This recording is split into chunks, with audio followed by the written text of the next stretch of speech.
Okay, I meant to do this a long time ago, but you know, it's hard to get around to doing shit. This is a Bullfighter bass. I have nothing to do with them. They did not give me this bass or anything. I bought it for ridiculously cheap on Amazon during a sale. I think it was about $120. And I looked at it, I expected it to be not too good for the price. Because you know, you can get a used bass for $100, but a new bass, you kind of figure it's going to be a piece of crap. But I looked at it, I looked at the wood, the layering, the neck, the inlays, good tuning pegs, the pickups, the electronics, the bridge. All that shit costs more than the price of the whole bass. Active electronics, which I could go either way on. I don't care. But it looks good. It feels good. There's two problems with it. I mean, first of all, it's good.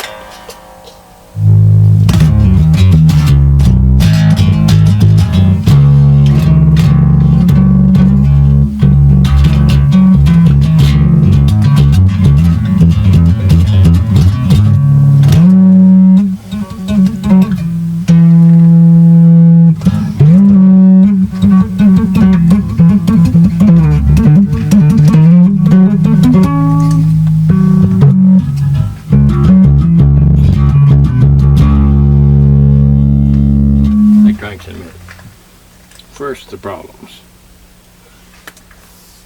Actually, the intonation was fine. I didn't have to set that like you usually do. The neck, I had to tweak a little bit. I still need to tweak a little bit. I would like to replace this fret, but that's because of something I did stupid. I wasn't paying attention, and I fouled this fret when I meant to foul this one. So this fret is no longer doing the full job it should be doing. Yet here's the problem. Problem number one. These fret edges are like razors. Let's show you.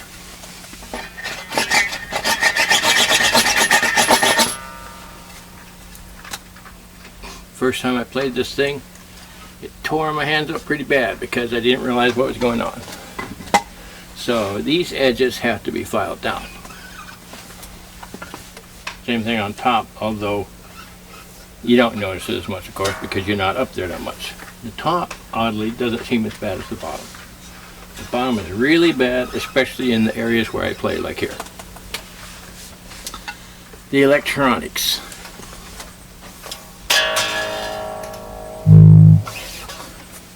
Note the knob. So we're going to call that like less than 1.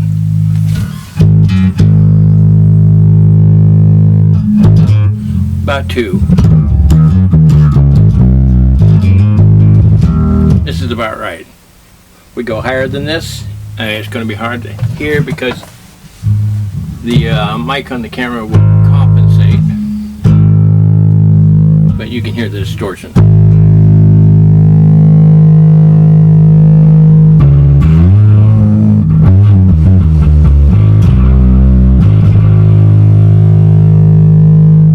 Which is probably something you don't want. So anything past 3 is like a fuzz box. That's about a 3.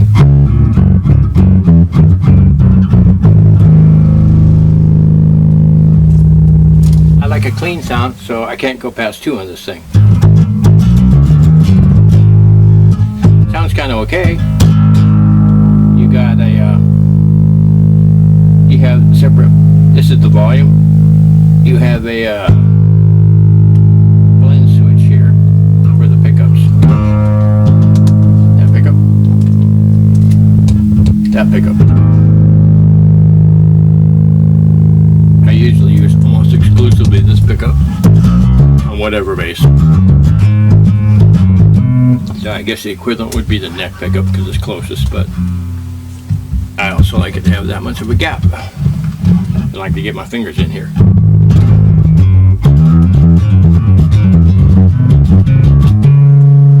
So, let's compare that. This is a 2. Gonna make a lot of noise because I didn't bring anything to keep that from happening.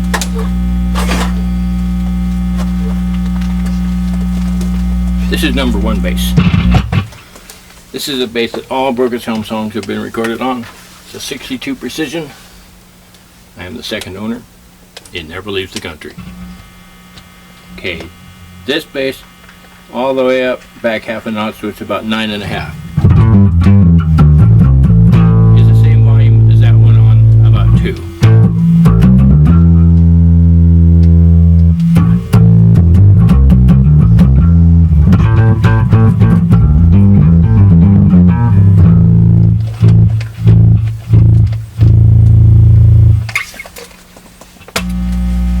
As you can see, I'm not touching the amplifier.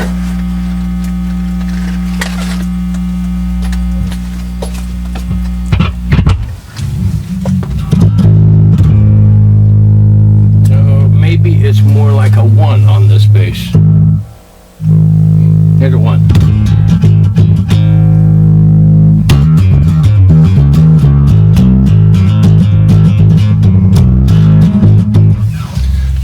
That means I'm going to have to look inside here. The first thing I'll do is look inside and see if there's any way to turn the gain down. Like maybe somebody put the wrong piece in. Could be a trim pot. I don't know. I'll look at the electronics. Second thing I'll do is put a resistor between the output to dampen it down a bit and see if that helps. Other than that, I don't know. Change the pot to something with a different frequency, because I don't need a fuzz box.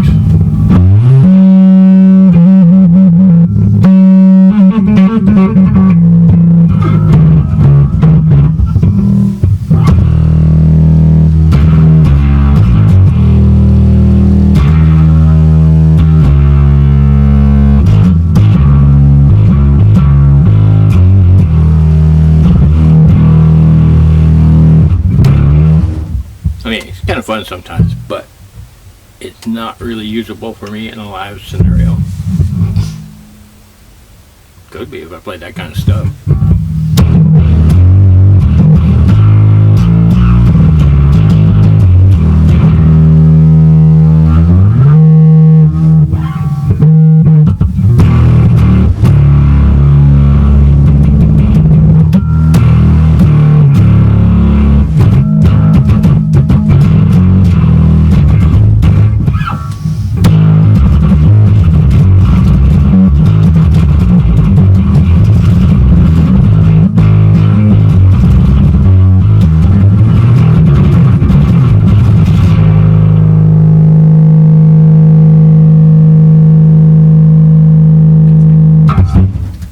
Anyway, it's a great bass. It could be a great bass. It's a good bass. For $100, $120, they cost more now. I got it on sale. I think they're like $140, $150 now or something. It's an incredible bass for that price. I don't know how they can sell it. I really don't. The new guitars, the new cheap guitars, it's just staggering the improvement over what we had like in the 60s and 70s. Cheap guitars back then were cheap guitars. And yet, people these days pay insane amounts of money for them. Go, oh, they're vintage, they're vintage. Yeah, they suck. I have a piece of tie-scope plywood sitting up in my closet that I don't know if I'll ever do anything with, but collectible. Those things had no life to them. I'm speaking for the basses. I never really played the guitars. But the basses were a chunk of plywood with a neck on it. They had nothing in them. They had no souls. This bass has got a soul. I don't know where it came from, how it got in there. Every bass has a song inside of it waiting to come out, and that's part of their soul. And they're all different. They all feel different. but some basses feel good, and some are just dead wood. A dead wood bass is worth $20 as a photo prop or something. A bass like this, if I were to estimate its actual value, I'd put it up there with $300 and $400 Yamaha or Ibanez basses. I don't know how that happened. Like I say, I don't know how they can make them this cheap. Good parts, good sound, needs a little bit of work. Not so much, a little bit of fret filing. I had to replace that, but that's my mistake because I wanted to get the action a little bit closer than I should have. And that's it. Good pickups. Electronics may be a bit iffy. Maybe that's the problem with these things. But that's certainly repairable. Worst case, you go full passive, which is generally, to be honest, what I prefer in basses. The electronic thing is kind of nice sometimes if you have like a long cord. Like I'm running one of my 100-foot cords to the amp so I can run back and forth on the stage. Then it's useful because it keeps the signal from degrading. But overall, it's another thing in your link that can cause trouble. An amp, a cord, and a bass. That's mostly what you need. Now some people say, I've seen you using that line 6. Yes, I do. I use the line 6. I run the bass to the line 6, line 6 to the amp. This is so I can make my basses sound like this bass, no matter what I'm using. It's mostly a tone control thing. And I do need it for the distortion on Cry of the Banshee. But that's it. Otherwise, a bass, a chord, an amp. That's the way. Wireless is nice, but wireless you lose a little bit of the signal.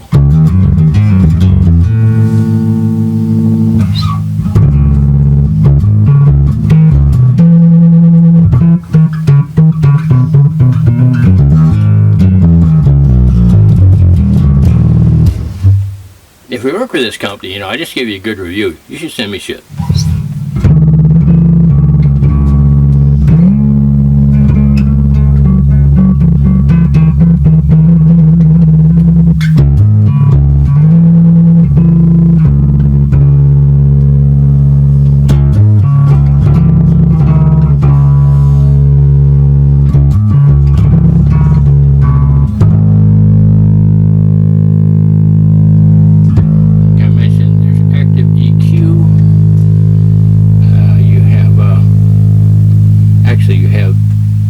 Treble, mid, and bass on this thing.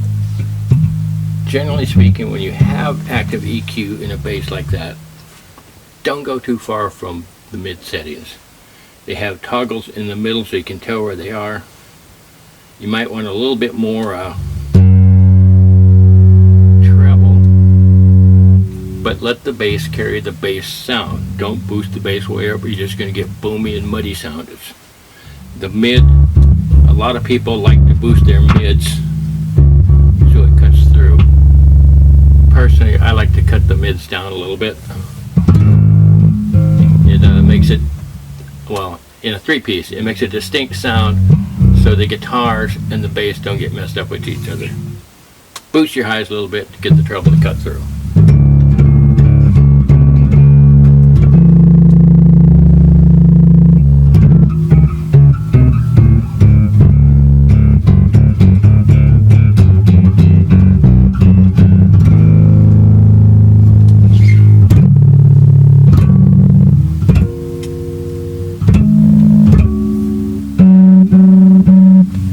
If you ever had to set intonation, this is the easy way to do it. You take your tuner, you play harmonic there, you play the fret, press there. They should be the same. If they're not, adjust it until the same. 12th fret harmonic, 12th fret.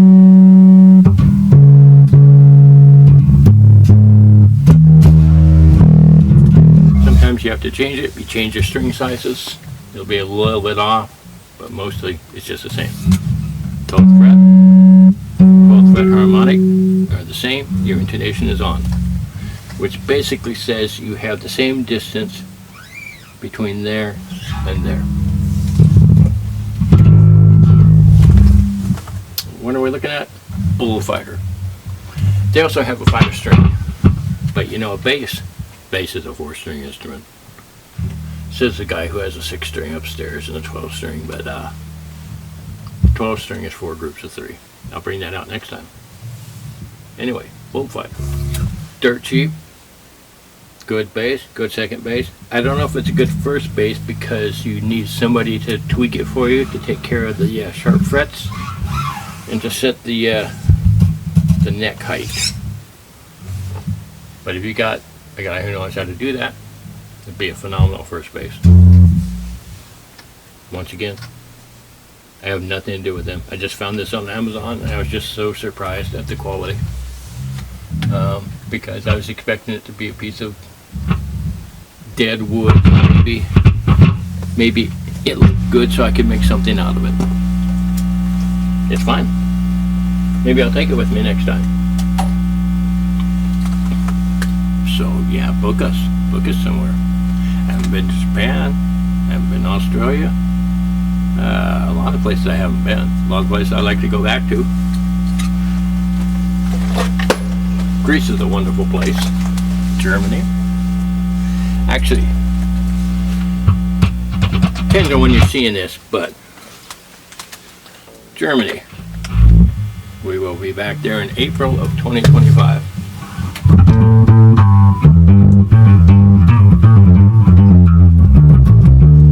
Playing all of your favorite stuff. Finland is fun.